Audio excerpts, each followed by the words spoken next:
খাবার স্যালাইনের ব্যাপারে যে ভুলগুলো মারাত্মক স্বাস্থ্য ঝুঁকি ডেকে আনতে পারে, সে ব্যাপারে আজকে একটু কথা বলব। আমরা সবাই জানি খাবার স্যালাইন হতে পারে জীবন রক্ষাকারী। কিন্তু খাবার স্যালাইন বানাতে গিয়ে বা সংরক্ষণে কিছু কমন মিস্টেকের কারণে এমনকি অ্যা মৃত্যু ঝুঁকিও ডেকে আনতে পারে। ব্যাপারটা কিরকম? খাবার স্যালাইন বানানোর সময় পানির অনুপাতটা ঠিক রাখা খুব জরুরি। কেন? তার কারণ হচ্ছে পানি যদি বেশি হয়ে যায় তাহলে স্যালাইনটা পাতলা হয়ে যাবে। আবার পানি যদি কম হয় স্যালাইনটা ঘন হয়ে যাবে। দুটোই মৃত্যু ঝুঁকি ডেকে আনতে পারে। কিরকম? স্যালাইন যদি ঘন হয় তাহলে স্যালাইনে সোডিয়ামের পরিমাণ বেশি থাকবে। এই স্যালাইন খাওয়ালে পরে যদি বেশি পরিমাণে খাওয়ানো হয় তাহলে আ রক্তে সোডিয়ামের পরিমাণ বেড়ে যাবে। এটা কি করবে? এই ঘন স্যালাইনটা রক্তে যেয়ে আমাদের শরীরের বিভিন্ন কোষের ভেতর থেকে পানি বের করে আনবে। অর্থাৎ আল্টিমেটলি ব্রেইনের সেলগুলোর মধ্যে থেকেও পানি বের করে আনবে। ব্রেনের সেলগুলা ডিহাইড্রেটেড হয়ে যাবে।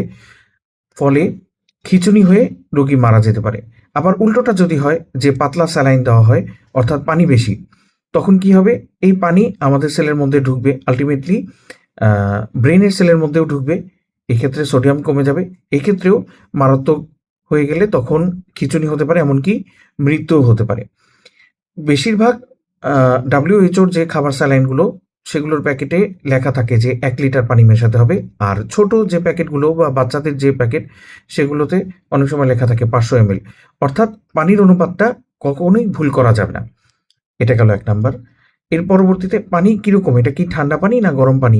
অ্যাকচুয়ালি ফুটানো নরমাল পানি ব্যবহার করতে হবে। ৫ থেকে ১০ মিনিট ফুটানোর পরে সেটাকে নরমাল করে নিয়ে এরপরে ব্যবহার করতে হবে। কারণ ঠান্ডা পানি দিয়ে করলে আ শিশুর হজম করতে অসুবিধা হতে পারে। শরীর বেশি ডিহাইড্রেটেড থাকলে এমনিই শরীর ঠান্ডা থাকে, আরো ঠান্ডা হয়ে যেতে পারে। আর গরম পানি ব্যবহার করলে এর মধ্যে যে গ্লুকোজ থাকে সেটা ভেঙে যেতে পারে।